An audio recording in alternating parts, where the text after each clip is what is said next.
कभी सोचा है कि ट्रेडिंग में कामयाब होना इतना मुश्किल क्यों लगता है? क्यों ज्यादातर लोग पैसा बनाने के सपने के साथ आते हैं पर अक्सर खाली हाथ ही लौट जाते हैं? खैर, आज हम उसी पर्दे को हटाएंगे जो रिटेल ट्रेडर्स को सच्चाई देखने से रोकता है।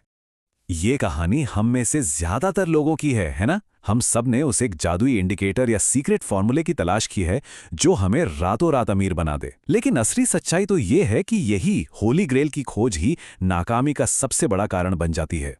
और नतीजा क्या निकलता है? एक ऐसा चार्ट जो किसी मॉडर्न आर्ट की पेंटिंग जैसा लगे, रंगीन, उलझावा और पूरी तरह से कंफ्यूजिंग। याद रखिए, ज्यादा इंडिकेटर्स का मतलब ज्यादा क्लैरिटी नहीं, बल्कि ज्यादा शोर होता है। तो चलिए जरा और गहराई से समझते हैं इस होली ग्रेल की तलाश को और जानते हैं कि ये रास्ता असल में हमें भटकाता क्यों है। देखिए, इंडिकेटर्स कोई जादू की छड़ी नहीं है जो भविष्य बता दें। वो तो बस इतिहासकार हैं जो पिछली कीमत और समय के आधार पर हमें बताते हैं कि क्या हो चुका है, न कि क्या होने वाला है। तो सवाल ये उठता है कि अगर इंडिकेटर्स सिर्फ पीछे देख रहे हैं तो बाजार को आगे कौन धकेल रहा है? चलिए असली खिलाड़ियों से मिलते हैं। ये वो सवाल है जो हर ट्रेडर के दिमाग में घूमता है। अगर इंडिकेटर्स काम नहीं करते और हमारी छोटी मोटी ट्रेडिंग से बाजार पर कोई असर नहीं पड़ता, तो फिर इस बाजार को चला कौन रहा है?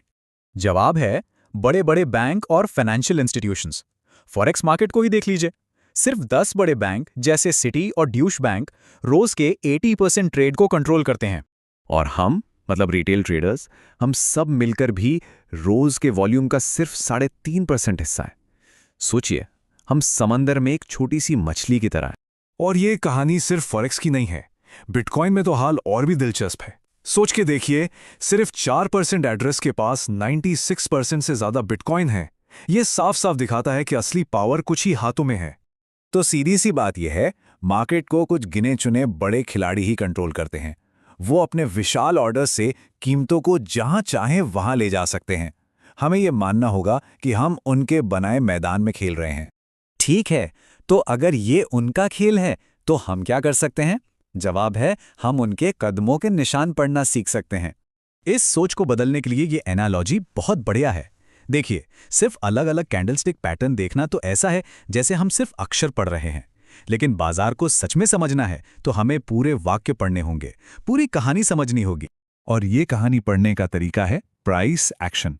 आसान शब्दों में कहें तो प्राइस एक्शन का मतलब है सिर्फ ये देखना कि कीमत कैसे चल रही है। इससे हमें उन बड़े खिलाड़ियों के पैरों के निशान दिखाई देते हैं जो बाजार में अपनी चाल चल रहे हैं।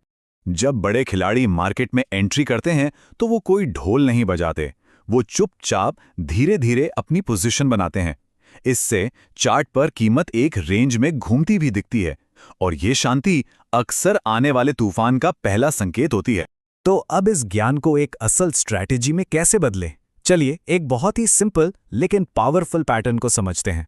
इसे कहते हैं AB = CD पैटर्न। इसे मार्केट का रिदम समझिए। पहले मार्केट A से B तक एक मूव लेता है, फिर C पर आकर थोड़ा रुकता है, सांस लेता है। हमारी स्ट्रैटेजी ये है कि हम अंदाजा लगाते हैं कि वो C से D तक भी उतनी ही दूरी तय करेगा। हमारा काम है D पॉइंट पर एंट्री के लिए तैयार रहना। यहां देखिए थियरी कैसे असलियत में काम करती है। लेफ्ट साइड में है पैटर्न का डायग्राम और राइट साइड में यही पैटर्न एक असली EUR/USD चार्ट पर बन रहा है। यह दिखाता है कि कैसे ये सिंपल पैटर्न हमें मार्केट में सही एंट्री पॉइंट ढूंढने में मदद कर सकते हैं। लेकिन सुनिए, एक अच्छी स्ट्रैटेजी ही सब कुछ नहीं है। असली लड़ाई चार्ट पर नहीं, बल्कि हमारे दिमाग में लड़ी जाती है। ट्रेडिंग में सच में जीतने के लिए हमें अपनी सोच को बदलना होगा। एक अच्छे ट्रेड का मतलब क्या है? यहां पर हमें अपनी सोच को बदलना होगा। एक अच्छा हारने वाला ट्रेड वो होता है जिसमें आपने अपने प्लान को फॉलो किया, रिस्क मैनेज किया और डिसिप्लिन में रहे। दूसरी तरफ एक बुरा जीतने वाला ट्रेड वो है जिसमें आपने सारे नियम तोड़े और बस किस्मत से जीत गए। याद रखिए, प्रोसेस रिजल्ट से ज्यादा जरूरी है। एक बुरे विनिंग ट्रेड की सबसे खतरनाक बात पता है क्या है? वो आपको गलत आदतों के लिए इनाम देता है।